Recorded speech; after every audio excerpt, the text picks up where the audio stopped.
ইরানের একজন চৌকস জেনারেল, আপনাদের নিশ্চয়ই খেয়াল থাকার কথা, আমি তখন এই নিউজটা করেছিলাম, মেজর জেনারেল কাশেম সোলাইমানি, তিনি আপনার মারা গিয়েছিলেন বা তাকে শেষ করে দেওয়া হয়েছিল। আর এই অভিযানটা চালিয়েছিল মার্কিন যুক্তরাষ্ট্র, ড্রোনের মাধ্যমে তাকে শেষ করে দেওয়া হয়েছিল।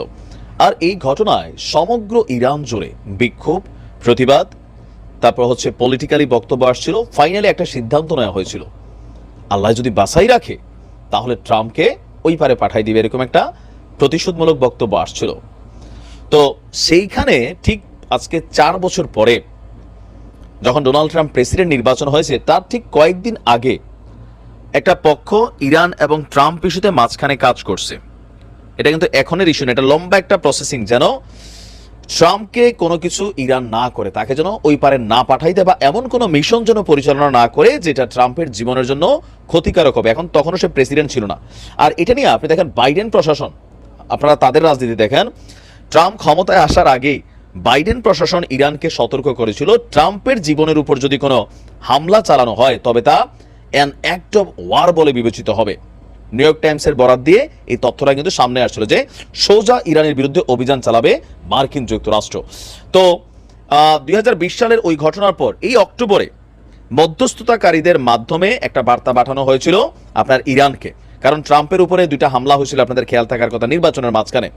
ওয়াশিংটন এবং তেহরানের মধ্যে উত্তেজনা কমানোর জন্যই এই কাজটা হয়েছিল। অবশেষে এই বিষয়ে ফাইনাল একটা সিদ্ধান্ত ইরানের সামনে আসছে, কারণ এখন ডোনাল্ড ট্রাম্প প্রেসিডেন্ট, তার বিরুদ্ধে ইসলি যে কোনো একটা ঘটনা ঘটাইতে পারে, এই দায়ভার ইরানের উপর চাপাই দিতে পারে। তো ইরান সেই জন্য নিজেদের অবস্থানটা আগে ক্লিয়ার করছে, কারণ এখন জোশে আয়সা যদি ট্রাম্পের সাথে কোনো বক্তব্য দেয় তাহলে সেটা ইরানের জনগণের জন্য, রাষ্ট্রের জন্য বড় ধরনের একটা বিপদ কিন্তু ডেকে আনবে। কেউ কেউ বলছেন ইরান কি ডরাই গেল? ডরায় নাই, এটা বুঝতে হবে আপনার সিচুয়েশন। দর্শক, 5ই নভেম্বর মার্কিন প্রেসিডেন্ট হিসাবে ডোনাল্ড ট্রাম্প জয়লাভের পর থেকেই ইরানের কর্মকর্তা, বিশ্লেষক এবং মিডিয়া আউটলেটগুলো ট্রাম্পের বিষয়ে ইরানের কি ধরনের মনোভাব সেটা বোঝার চেষ্টা করছে।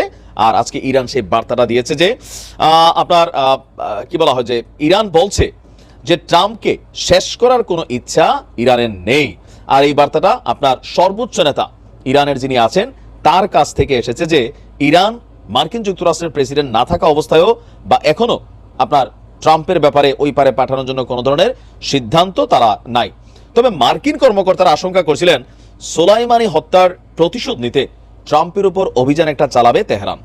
মার্কিন প্রেসিডেন্টের বিরুদ্ধে ইরানের ষড়যন্ত্র সম্পর্কিত 2টি অভিযোগের বরাত দিয়ে এমনটা জানিয়েছিল তৎকালীন সময় মার্কিন কর্মকর্তারা। ট্রাম্প প্রশাসনের অন্যান্য ব্যক্তিদের তরফ থেকেও এমন আশঙ্কা ছিল। ইরানি বার্তাটিতে আপনার তারা এখন বলছেন যে ট্রাম্পকে হত্যার কোনো পরিকল্পনা নেই। এই বার্তাটি একজন ইরানি কর্মকর্তা এবং বিশ্লেষক নিশ্চিত করেছেন, যিনি উভয় পক্ষে আমেরিকা এবং ইরানের মধ্যে মধ্যস্থতাকারী হিসেবে কাজ করেছেন। কর্মকর্তারা আরও জানিয়েছেন সংঘাতের পরিবর্তে সোলাইমানি হত্যার বিচার আন্তর্জাতিক আইনের মাধ্যমে পরিচালনা করার বিষয়ে ইচ্ছে প্রকাশ করেছিলেন। খুব সুন্দর, অপরাধ করছে, ইন্টারন্যাশনাল কোর্টে যাবে। তবে মার্কিন যুক্তরাষ্ট্র আন্তর্জাতিক অপরাধ আদালত যেই সকল রাষ্ট্র তারা এই আদালতটাকে মার্কিন যুক্তরাষ্ট্র তাদের মধ্যে নাই। তো আন্তর্জাতিক অপরাধ আদালত থেকে যখন কোনো রায় হয় সেটা ওই দেশের উপরই বা ওই দেশের ব্যক্তির উপরে আপনার প্রয়োগ করা যায়, যেই দেশ এই আদালতটাকে মার্কিন যুক্তরাষ্ট্র মানে না, ঠিক আছে, ইসলিও মানে না, রাশিয়াও কিন্তু মানে না, এগুলোর মধ্যে তারা এত পাত্তা দেয় না বড় বড় রাষ্ট্র হিসাবে। তো যাই হোক, আমার মনে হয় যে বার্তাটা এখন দিয়া খুব ক্লিয়ার করে দিছে, খুবই ভালো হয়েছে, কারণ এই মুহূর্তে নতুন একটা মধ্যপ্রাচ্যে বড় ধরনের অস্থিরতা চালানোর জন্য হয়তো একটা অভিযান চললো। ট্রাম্প বাস মরুক পরে বাইচেই থাকলো, একটা ছোট্ট দুর্ঘটনা ঘটলো, পরে না ইরানের নাম জোড়া দিল, ওই সেই 2020 সালের অ্যাক্টিভিটিস সামনে নিয়ে আসা ইরানের বিরুদ্ধে ইসলি যেন বড় ধরনের একটা অভিযান চালাইতে পারে, ইউরোপীয় ইউনিয়নটা একত্রিত করে ইরানকে যেন দমাই ফেলতে পারে, এরকম কিন্তু নানান ধরনের ষড়যন্ত্র ঘটার সম্ভাবনা ছিল। ইরান এই মেসেজটা দিছে, খুব সুন্দর, এটা বুদ্ধিদীপ্ত একটা কাজ হয়েছে। ভালো থাকুন, আসসালামু আলাইকুম।